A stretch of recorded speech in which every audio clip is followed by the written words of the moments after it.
Shefeed football വീക്കിലേക്ക് ഏവർക്കും സ്വാഗതം. Indian super ലീഗിന്റെ പുതിയ സീസൺ ആരംഭിക്കുന്നത് സെപ്റ്റംബർ 13-നാണ്. കേരള ബ്ലാസ്റ്റേഴ്സിന്റെ ആദ്യ മത്സരം വരുന്നത് സെപ്റ്റംബർ 15-ന് കൊച്ചിയിലാണ്. ഹോം മത്സരമാണ്. ബ്ലാസ്റ്റേഴ്സിന്റെ എതിരാളികളായി വരുന്നത് പഞ്ചാബ് എഫ്സിയും. എന്തായാലും ഇന്ത്യൻ സൂപ്പർ ലീഗിൽ കഴിഞ്ഞ 3 സീസണിലും സ്ഥിരതയാർന്ന പ്രകടനം കാഴ്ചവെച്ച ടീമാണ് കേരള ബ്ലാസ്റ്റേഴ്സ്. 2021-22 സീസണിൽ കേരള ബ്ലാസ്റ്റേഴ്സ് ഫൈനൽ പോരാട്ടത്തിൽ ഹൈദരാബാദ് എഫ്സിയോടാണ് പരാജയപ്പെട്ടത്. ആ സീസണിൽ ബ്ലാസ്റ്റേഴ്സ് പോയിന്റ് ടേബിളിൽ 4-ാം സ്ഥാനത്താണ് ഫിനിഷ് ചെയ്തത്. കഴിഞ്ഞ 2022-23 സീസണിൽ കേരള ബ്ലാസ്റ്റേഴ്സ് പോയിന്റ് ടേബിളിൽ 5-ാം സ്ഥാനത്ത് ഫിനിഷ് ചെയ്തിരുന്നു. ആ സീസൺ ഒരിക്കലും കേരള ബ്ലാസ്റ്റേഴ്സ് ആരാധകരൊന്നും മറക്കാനിടയില്ല. നോക്കൌട്ട് പ്ലേ ഓഫിൽ ബാംഗ്ലൂർ എഫ്സി സുനിൽ ഛേത്രിയുടെ ഒരു വിവാദ ഗോളിലാണ് ആ മത്സരത്തിൽ വിജയിച്ചത്. ബ്ലാസ്റ്റേഴ്സ് മത്സരം പൂർത്തിയാകാതെ കളം വിട്ടിരുന്നു. കഴിഞ്ഞ സീസണിലേക്ക് വരികയാണെങ്കിലും കേരള ബ്ലാസ്റ്റേഴ്സ് പോയിന്റ് ടേബിളിൽ 5-ാം സ്ഥാനത്ത് ഫിനിഷ് ചെയ്തു. നോക്കൌട്ട് പ്ലേ ഓഫിൽ ഒഡീഷ എഫ്സിയോട് പരാജയപ്പെട്ടു.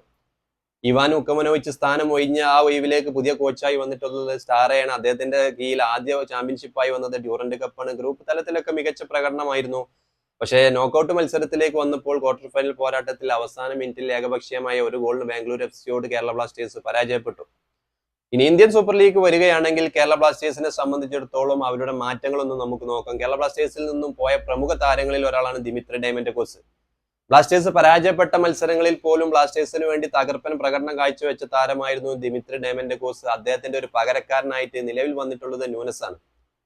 ജിമിനിസ് ന്യൂനസ് ആണ് നിലവിൽ കേരള ബ്ലാസ്റ്റേഴ്സിൽ 9-ാം നമ്പർ ജേഴ്സിയിൽ വന്നിട്ടുള്ളത്. നിലവിൽ ദിമിത്രി ഡയമന്റക്കോസിന്റെ ഒരു പകരക്കാരനായിട്ട് അഡ്രിയാൻ ലൂണ ഓൾറെഡി കേരള ബ്ലാസ്റ്റേഴ്സിലുണ്ട്. നോവ സദോയി FC ഗോവയിൽ നിന്നും കേരള ബ്ലാസ്റ്റേഴ്സിൽ എത്തിച്ചിരുന്നു. കേരള ബ്ലാസ്റ്റേഴ്സ് ഈ സീസണിൽ കൊണ്ടുവന്ന താരങ്ങളിൽ ഏറ്റവും പ്രമുഖനായ ഒരു താരമാണ് നോവ സദോയി.